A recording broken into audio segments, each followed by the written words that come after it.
प्रणाम साथियों, आज हम स्वर योग को लेकर के ज्योतिष के साथ उसकी चर्चा करेंगे कि ज्योतिष में स्वर योग का क्या सहयोग या संबंध है। इस बात को समझेंगे। स्वर योग अपनी बहुत सी क्षमताएं रखता है। अब इसको काम में लेने वाला चाहिए और वो हूबहू सटीक है, प्रत्यक्ष है, प्रमाणित है। कैसे है वो? अब ज्योतिष की जब हम बात करते हैं तो उसमें जैसे तिथियां हैं हमारी, ये स्वर योग भारत में आविष्कृत हुआ है, भारत में इसकी खोज हुई है, भारत के ऋषियों ने इसको जाना है, इसका काम लेकर के उपयोग किया है। इसलिए ये जो तारीखें होती है, दिनांक अंग्रेजी की तारीखें, उससे ये कनेक्टेड नहीं किया, क्योंकि यहाँ तिथियाँ चलती है। ज्योतिष में वार चलते हैं और तिथियों की घटा बड़ी होती है। बड़ी विचित्र बात है ना। तो इस बात को ध्यान में रखते हुए भारतीय जो खोज है ज्योतिष की, उसको ध्यान में रखते हुए उसकी गणना के अनुसार स्वर को इन्होंने जोड़ा हुआ है, उसके अनुसार इन्होंने खोज की है। इसलिए ये भारतीय ज्योतिष के अनुसार तिथियों, वार, महीने, उनके अनुसार ही ये चलता है, उसके अनुसार ही ये काम करता है, क्योंकि सारा अन्वेषण, सारी खोज भारतीय ज्योतिष के अनुसार ही हमारे ऋषियों ने की है। तो यहाँ तारीखों का काम नहीं है, यहाँ तिथियों का कार्य है। अब देखो, जैसे ज्योतिष में प्रतिपदा से लेकर के अमावस्या तक और अमावस्या से लेकर के फिर जो पूर्णिमा तक, ये 15-15 दिन के तिथियां बांटी जाती है। 15 तिथि अमावस्या तक और 15 तिथि पूर्णिमा तक, ऐसी जो 30 तिथियां होती है ना। तो वैसे तिथियों का जो नामकरण है वो 15 तक ही है, क्योंकि 15 के 2 भाग कर दिए, एक भाग तो अमावस्या के अंत तक और एक भाग पूर्णिमा अंत तक। 15-15 30 दिन का एक महीना हमने मान लिया, ठीक है, और 12 महीनों का एक वर्ष मान लिया। इस तरह से गणना ज्योतिष में चलती है, भारतीय ज्योतिष में। तो ये जो तिथियां होती है, इसके अंदर भी स्वर योग का बड़ा योगदान है, महत्व है, समझना पड़ेगा हमें। कैसे है कि जैसे प्रतिपदा से तृतीया तक यदि हमारा स्वर चल रहा है, कैसे चल रहा है? जैसे हम प्रातः उठे, सूर्योदय से 1 घंटा पूर्व, सूर्योदय से, तिथियां भी इसी तरह से है। भारतीय तिथि में जैसे रात की 12 बजने के बाद में तारीख बदल जाती है अंग्रेज़ों के अनुसार, ठीक है। अंग्रेज़ों की जो पद्धति है तारीख की, दिनांक की, उसमें रात की 12 बजे के बाद तारीख बदल जाती है। यदि दो तारीख है दिन में, तो उस 2 तारीख की रात को उस दिन में जब व्यतीत हो रहा है, तो रात को जो ही 12 बजेगी तो फिर 3 तारीख लग जाएगी। लेकिन तिथि में ऐसा नहीं है। तिथि जैसे आज पंचमी है, पंचमी में सूर्य उदय हुआ है, तो वापस सूर्य उदय नहीं होगा तब तक पंचमी चलेगी, और उसमें कोई घटा बड़ी गणना के अनुसार होगी तो वो ज्योतिष के अंदर अलग से वर्णित की जाएगी। तो सूर्योदय से सूर्योदय तक तिथि का चलन ये ज्योतिष मानता है, भारतीय ज्योतिष। 12 बजे जो दिनांक बदल जाते हैं, उस तरह का इसमें सिस्टम नहीं है। ये बदलता है सूर्योदय से सूर्योदय तक, उसके बाद में दूसरी तिथि लग जाएगी। तो पंचमी चलेगी, सूर्योदय से पंचमी शुरू हो गई तो वापस सूर्योदय होगा, तब तक पंचमी रहेगी। इस तरह का क्रम है। अब देखो, इस भारतीय ज्योतिष के क्रम को देखते हुए हम कैसे पता लगाएं, ज्योतिष से कैसे तालमेल इस स्वर योग का बिठाएं। तो पहली बात तो ये जाननी है कि जो विषम संख्या है, यानी कि विषम संख्या मतलब 1, 3, 5, 7 ये विषम संख्या है, और सम संख्या है 2, 4, 6, 8 ये सम संख्या है, यानी कि जिसमें 2 का भाग बराबर चला जाए वो सम संख्या, और जहाँ शेष रह जाए, भाग न जाए बराबर, वो विषम संख्या। ठीक है, तो विषम संख्या या विषम तिथि ये सूर्य स्वर के लिए है, और सम संख्या चंद्र स्वर के लिए है। ईड़ा नाड़ी के लिए सम तिथियाँ, और पिंगला नाड़ी के लिए विषम तिथियाँ। ठीक, अब पीला नाड़ी के लिए होगा एकम होगी, तीज होगी, पंचमी होगी, सप्तमी होगी, इस तरह से। और इस जो है जो ईड़ा नाड़ी सम हो गई। अब पिंगला जो है वो विषम है, तो पिंगला के लिए विषम होगा और चंद्रस्वर के लिए सम होगा। ये आप ध्यान में रख लें बस।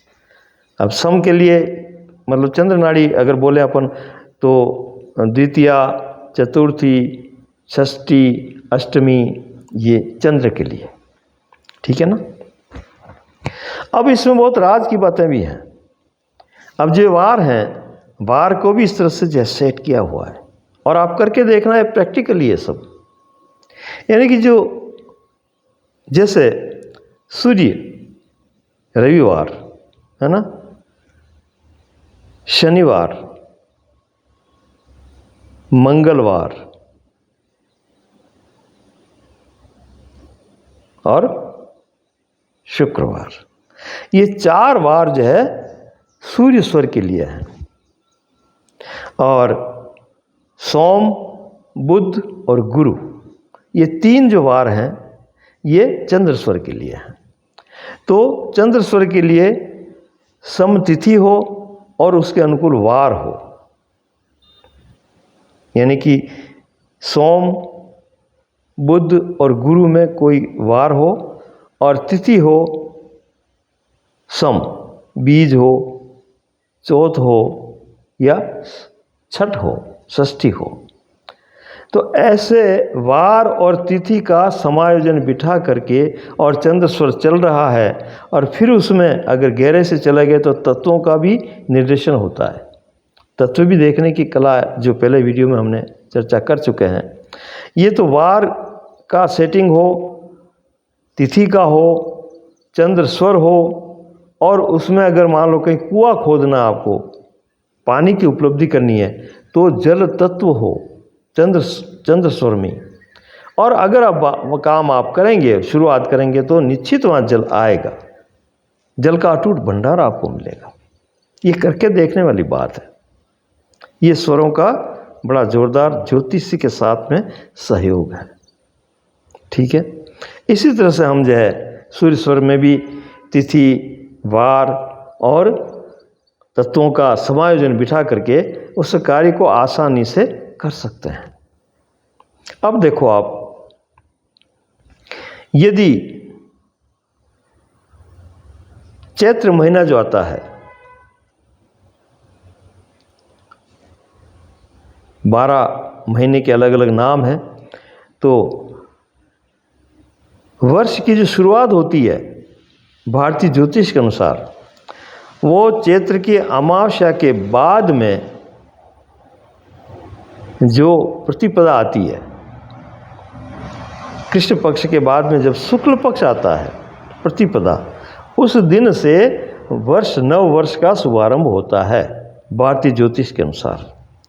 तो उस दिन इन स्वरों के अनुसार हम पूरे वर्ष का हिसाब लगा सकते हैं। जैसे ज्योतिष बताता ना गणना करके, वैसे स्वर योगी भी सटीक रूप से, प्रामाणिक रूप से पूरे वर्ष का क्या प्रभाव होगा, जिस क्षेत्र में वो रह रहा है, जिस क्षेत्र में वो है, वहाँ का पूरा वातावरण बता देगा। जैसे कोई भारत में रह रहा है तो भारत पर जो है इस प्रकृति का, मौसम का, इसका क्या प्रभाव होगा, कैसे चलेगी ये सब पूरा एक स्वरयोगी बता सकता है। ज्योतिष को बिना टच किए, उसकी अपनी ज्योतिष है, वो वहीं रह रहा है, वही वातावरण है वहाँ, उसी वातावरण में उसके स्वर पल रहे हैं, चल रहे हैं। तो चैत्र शुक्ल की प्रतिपदा को, एकम को, है ना, वो सुबह सूर्योदय से 1 घंटा पहले उठ करके बैठ जाए, स्नान ध्यान करके बैठ करके अपनी आंखें बंद कर ले, आसन लगा ले और अपने स्वर को देखे। यदि उसमें जो है सूर्य स्वर चल रहा है उसका और उसमें अग्नि तत्व है, तो उस पूरे वर्ष में गर्मी की बहुतायत होगी। जल तत्व है और वो किस गति से चल रहा है, उसमें क्या गतिविधि है, उसकी परिणाम में वो बता सकता है कि बरसात कैसी होगी, कितनी होगी। पूरे साल का आकलन ले लेता है वो। एक सप्ताह है स्वर योग में, और उसमें कितनी बीमारियां आएगी, या कोई युद्ध होंगे, या कोई तनाव होगा, या अव्यवस्था फैलेगी या व्यवस्था होगी, या लाभ होगा या हानि होगी, ये सारे वर्ष का आकलन जो है वो उस दिन निकाल सकता है। अपने स्वर को, योग को देखते हुए, उनको तत्वों को देखते हुए, उनकी चाल को देखते हुए, उनकी गतिविधि देखते हुए पूरा आकलन पूरे वर्ष का वो निकाल सकता है। ये भारतवर्ष का होगा, ये जितने भी परिवर्तन होंगे, क्योंकि वो भारत में रह रहा है और भारत में की भूमि पर बैठ करके ही वो एक परीक्षण करके देख रहा है, तो वहीं ये सब प्रभाव होंगे प्रकृति के। प्रकृति की गतिविधि को स्वरों के माध्यम से जान करके वो पूरा इसका जो है निराकरण कर सकता है, इसकी घोषणा कर सकता है। ऐसी तरह से यदि वो अमेरिका में रह रहा है कोई व्यक्ति, तो अमेरिका के हालचाल, वहीं रह रहा है, वहीं निवास कर रहा है, तो वो स्वर अमेरिका की हालचाल बताएंगे। ये मैं इसलिए कह रहा हूँ कि जिस वातावरण में हम रह रहे हैं, उस वातावरण के अनुकूल उसी की सूचनाएं हमारे स्वर देंगे। तो पूरी ज्योतिष की जो है गणना इस स्वर के माध्यम से हम कर सकते हैं। एक मज़ेदार बात है, ये कैसे क्या होता है, ये बड़ी रहस्यमय बात है। जैसे 2 पक्ष होते हैं हमारे भारतीय ज्योतिष में, कृष्ण पक्ष और शुक्ल पक्ष।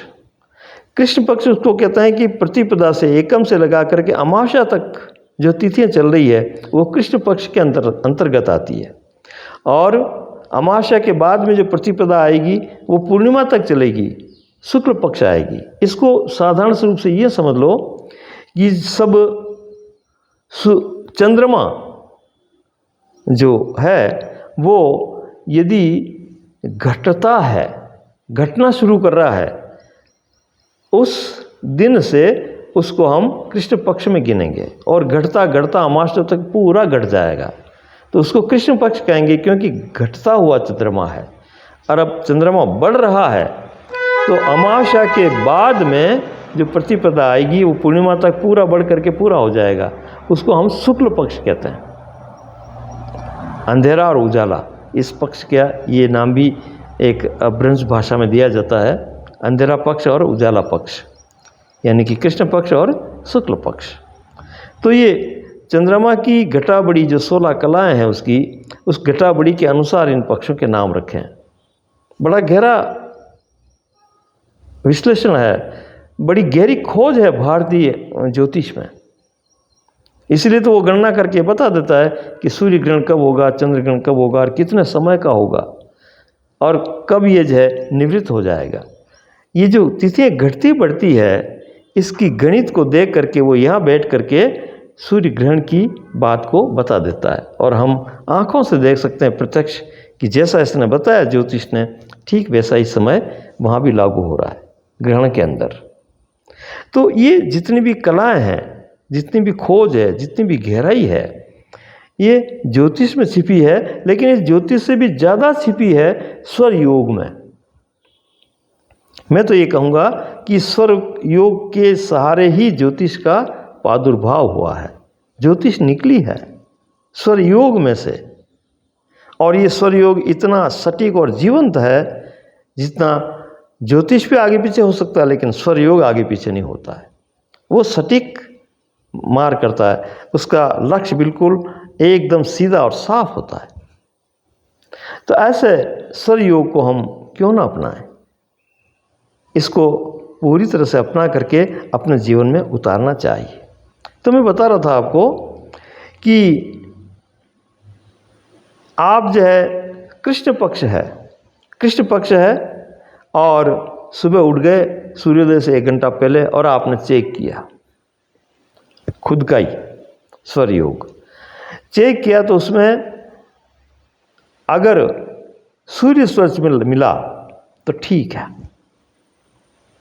और ये सूर्य स्वर 1 घंटा पहले इस तरह से चेक करने से प्रथमा यानी कि प्रथम तिथि, दूसरी तिथि और तीसरी तिथि तक 3 दिन तक अगर आप लगातार देखेंगे, सूर्योदय के 1 घंटा पहले चेक करेंगे, तो आपको सूर्य स्वर ही मिलेगा कृष्ण पक्ष में। कृष्ण पक्ष सूर्य स्वर का है। ये हर एक मनुष्य जाति के लिए लागू है, कोई भी करके देखे सबका वही मिलेगा। कितनी विचित्र बात है, ठीक है। ऐसा ही कृष्ण शुक्ल पक्ष में जब अमावस्या के बाद में जो प्रतिपदा लगती है, उसमें एकम, बीज और तीज, प्रथमा, द्वितीया और तृतीया, इन तिथियों को चंद्र स्वर मिलेगा शुक्ल पक्ष में, और तीनों ही दिन मिलेगा। कितनी विचित्र बात है।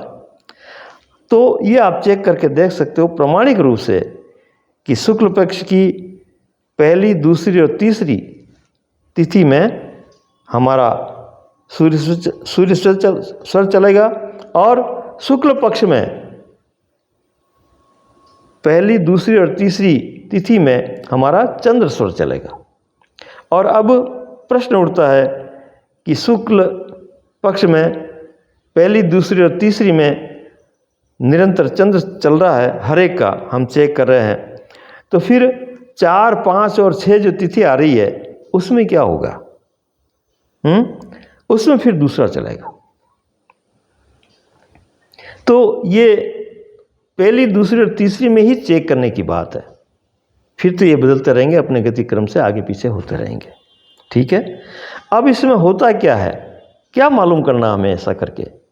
इससे यदि उसी पक्ष की उन 3 तिथियों में यदि हमारा जो स्वर चलना चाहिए, कृष्ण पक्ष में सूर्य स्वर चलना चाहिए और शुक्ल पक्ष में चंद्र स्वर चलना चाहिए, और वही चल रहा है, तो सब ठीक है। फिर हम प्रकृति की इस गतिविधि के साथ हैं। हमारी जो गतिविधि चल रही है, हम विपरीत नहीं जा रहे हैं, प्रकृति भी सहयोग कर रही है और प्रकृति जैसा चलाना चाह रही है वैसे चल रहे हैं हम उसमें ढले हुए हैं, हम उसके समरूप हैं, साथ साथ हैं। और अगर विपरीत चल रहा है, शुक्ल पक्ष की प्रतिपदा को आपने देखा कि चंद्र स्वर चलना चाहिए और सूर्य चल रहा है, तो फिर आप सावधान हो जाइए। फिर ये संकेत दे रहा है कि कहीं न कहीं आपका तालमेल प्रकृति के साथ बिगड़ रहा है, बिखर रहा है, आप आगे पीछे हो रहे हैं, आपके शरीर में कोई परिवर्तन होने वाले हैं, कोई रोग आने वाले हैं, कोई ऐसी अघटित घटना घटने वाली है। ऐसा संकेत अगर विपरीत चल रहे हैं तो ये समझना चाहिए कि इन 3 दिनों में कोई ऐसी घटना घटेगी।